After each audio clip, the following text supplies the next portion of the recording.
Hello friends, எல்லாருக்கும் வணக்கம். என் பேரு Amudha. Welcome to Amma's kitchen.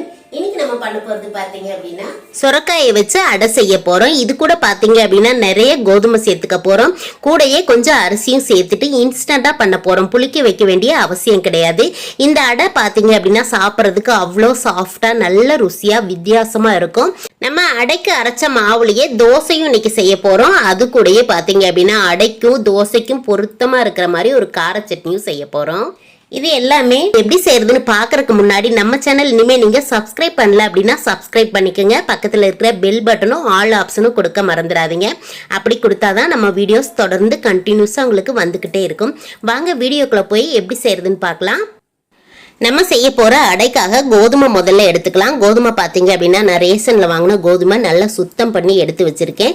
இந்த மாதிரி மெஷரிங் கப்ல நான் 2 கப் அளவுக்கு கோதுமை எடுத்திருக்கேன். இதை ஊற வைக்க வேண்டிய அவசியம் கிடையாது, அதனால அப்படியே இருக்கட்டும். அடுத்ததா பார்த்தீங்க அப்படின்னா 1 கப் அளவுக்கு பச்சரிசியை நல்லா கழுவிட்டு 1 மணி நேரமா நல்லா ஊற வச்சிருக்கேன். ஊற வைக்கும் போது காஞ்ச மிளகாய் ஒரு 5 மிளகாய் சேர்த்திருக்கேன். உங்க காரத்துக்கு ஏற்ற அளவுக்கு மிளகாய் சேர்த்துக்குங்க. இந்த மாதிரி ஊறும்போது சீக்கிரமா அரைப்படும். இதுவும் அப்படியே இருக்கட்டும். அடுத்ததா 1 டீஸ்பூனுக்கு வெந்தயம் எடுத்து அதையும் அரிசி ஊற வைக்கும் போது தண்ணியில் சேர்த்து ஊற வச்சிருக்கேன். இதுவும் அப்படியே இருக்கட்டும். அடுத்தது பார்த்தீங்க அப்படின்னா சொரக்காய் எடுத்திருக்கேன். நல்லா பிஞ்சு சொரக்காவா இருந்துச்சு அப்படின்னா உள்ள இருக்கிற விதைகளை நீக்காமே நம்ம அரைச்சிக்கலாம். இந்த மாதிரி பிஞ்சு சொரக்காவா பார்த்து வாங்கிக்கிங்க. இதில் பார்த்தீங்க அப்படின்னா 2 கப் அளவுக்கு கட் பண்ணி நம்ம சேர்த்துக்கலாம். இதை முதல்ல நான் கட் பண்ணி எடுத்து வச்சுக்கிறேன்.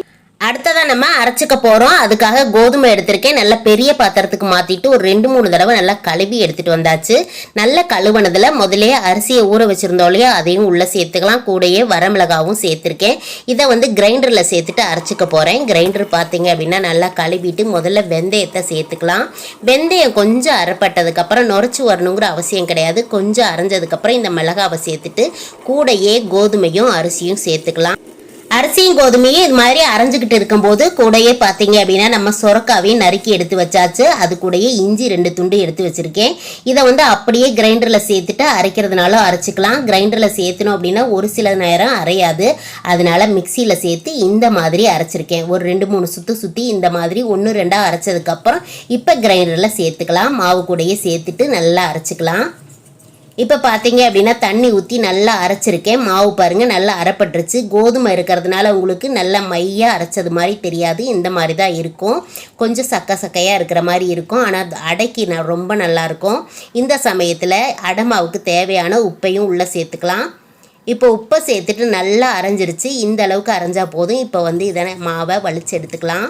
இப்போ மாவு பார்த்தீங்க அப்படின்னா நான் 2 பாத்திரத்தில் எடுத்து வச்சுருக்கேன். ஒரு பாத்திரத்தில் இருக்கிறத யூஸ் பண்ணிவிட்டு ஒரு பாத்திரம் மறுநாளைக்கு யூஸ் பண்ணிக்கலாம்.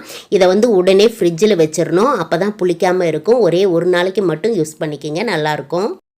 நம்ம இன்றைக்கி தோசை அடை ரெண்டுமே செய்ய போகிறோம்.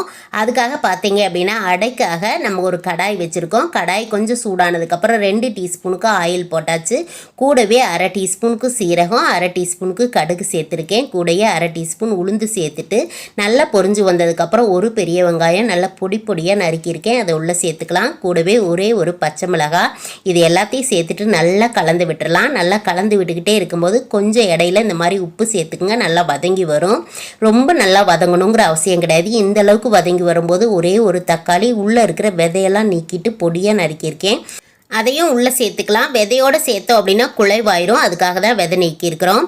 அதுக்கப்புறமா தேவையான அளவுக்கு கொஞ்சமாக மஞ்சள் தூள், கூடவே கொஞ்சமாக பெருங்காயப்பொடி சேர்த்துக்கலாம் வாசனைக்காக.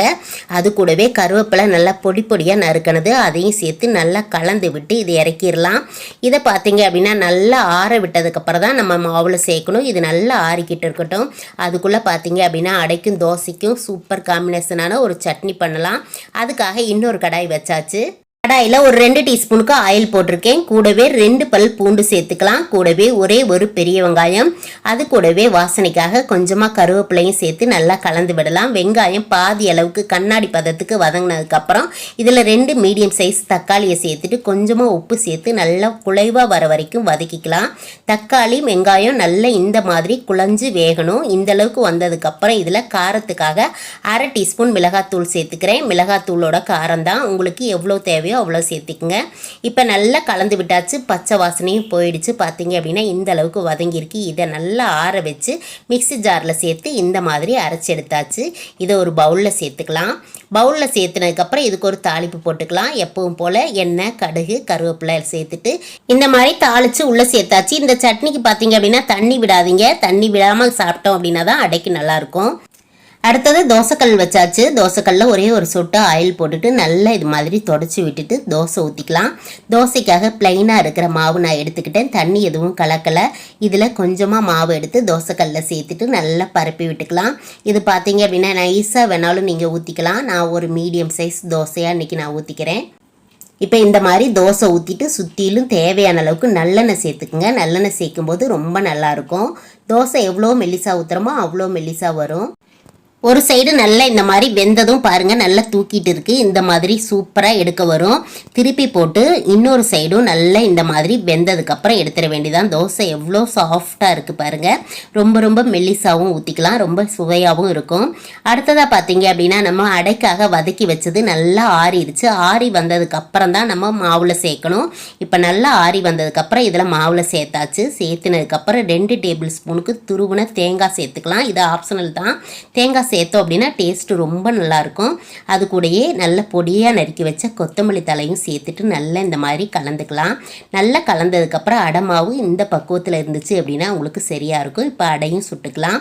அடை சுடுறதுக்காக தோசைக்கல்லில் கொஞ்சம் எண்ணெய் தொடச்சி விட்டுட்டு ஒரு கரண்டி மாவு எடுத்து நல்லா இந்த மாதிரி பரப்பி விட்டுக்கலாம். அடை பார்த்தீங்க அப்படின்னா கொஞ்சம் மொத்தமாக தான் வரும். அதாவது நல்ல மெல்லிஸாக ஊற்றுறது முடியாது.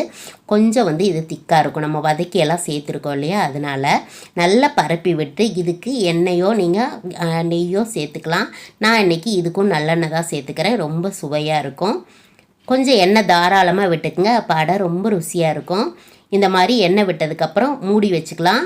லோ ஃப்ளேமில், அதாவது கொஞ்சம் மீடியம் ஃப்ளேமில் வச்சுக்கிட்டு ஒரு 2-3 நிமிஷம் விட்டோம் அப்படின்னா நல்லா இந்த மாதிரி ஒரு சைடு சூப்பராக வெந்துடும். திருப்பி போட்டுக்கலாம். இது மாதிரி திருப்பி போட்டு அதுக்கப்புறமா ஒரு 2 நிமிஷம் மிதமான தீயில் வச்சுருந்தோம் அப்படின்னா அருமையான அடை சூப்பராக ரெடி ஆயிடுச்சு பாருங்கள். நல்லா சாஃப்டாக இருக்கும். எப்போவுமே ஒரே மாதிரி பிரேக்ஃபாஸ்ட்டும் டின்னரும் பண்ணாமல் இது மாதிரி வீட்டில் இருக்கிற கோதுமை வச்சு டக்குன்னு அரைச்சி அடையும் தோசையும் செய்யலாம். ரொம்ப ரொம்ப டிஃப்ரெண்ட்டான டேஸ்ட்டில் ரொம்ப ருசியாக இருக்கும். வீட்டில் எல்லாருமே கண்டிப்பாக பாராட்டுவாங்க. இந்த அடை கையில் எடுத்து காமிக்கிறேன் பாருங்கள், எவ்வளோ சாஃப்டாக இருக்குன்னு பாருங்கள். ஒரு நாள் முழுசாக ஆனாலும் நம்மளுக்கு ஹார்ட் ஆகாது. சூடாக சாப்பிடும்போது எப்படி சாஃப்டாக இருக்குமோ அதே மாதிரியே ஆறி போனாலும் ஒரு நாள் ஆனாலுமே அதே சாஃப்ட்னஸ் அப்படியே இருக்கும். ருசியும் ரொம்ப நல்லாயிருக்கும். அதே மாதிரியே தோசையை எடுத்து கையில் காமிக்கிறேன் பாருங்கள், எவ்வளோ சாஃப்டாக இருக்குன்னு உங்களுக்கு எடுக்கும் போதே தெரியும். நல்லா மடிக்கும் போது பார்த்தீங்க அப்படின்னா அப்படியே கைக்குள்ளே அடங்குற மாதிரி இருக்குது. நல்லா சாஃப்டாக இருக்குது. சாப்பிட்றதுக்கு அவ்வளோ ருசியாக இருக்கும். கண்டிப்பாக இதை ஒரு தடவை செஞ்சு சாப்பிட்டு பார்த்தீங்க அப்படின்னா தான் இதோட டேஸ்ட்டு தெரியும். இந்த அடையும் தோசையும் இதே மாதிரி நீங்கள் செஞ்சு பாருங்கள். கண்டிப்பாக எல்லாருக்குமே பிடிக்கும். அப்படி பிடிச்சிருக்கு அப்படின்னா லைக் பண்ணுங்கள். நம்ம சேனல் இனிமேல் நீங்கள் சப்ஸ்கிரைப் பண்ணல அப்படின்னா சப்ஸ்கிரைப் பண்ணிவிட்டு நம்மளோட மற்ற ரெசிபியும் பாருங்கள். தொடர்ந்து அம்முமாஸ் கிச்சனை பார்த்துக்கிட்டே இருங்க. ஆரோக்கியமான சமையலை செஞ்சுக்கிட்டே இருங்க.